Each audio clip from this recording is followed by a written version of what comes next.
Některá ticha jsou výmluvnější než slova. Ve světě neustále naplněném hlukem, tlacháním a nekonečnou komunikací často přehlížíme hlubokou sílu tichých okamžiků. Ticho není pouhou absencí zvuku. Je to jazyk sám o sobě, schopný vyjádřit to, co slova někdy nedokážou. Když se zastavíme a nasloucháme tichu, vytváříme prostor pro skutečné porozumění a zamyšlení. Okamžik ticha dokáže zprostředkovat empatii, respekt a hluboké naslouchání lépe než jakýkoliv výmluvný projev. V rozhovorech mají pauzy mezi slovy často větší význam než slova samotná. Umožňují nám zpracovat informace, přemýšlet a skutečně slyšet, co se nám druhý člověk snaží sdělit.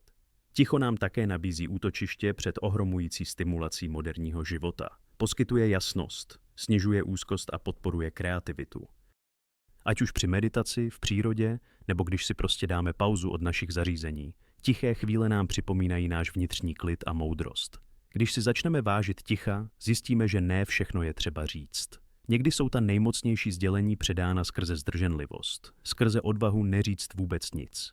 Přijetím ticha odemykáme hlubší úroveň lidského spojení a porozumění.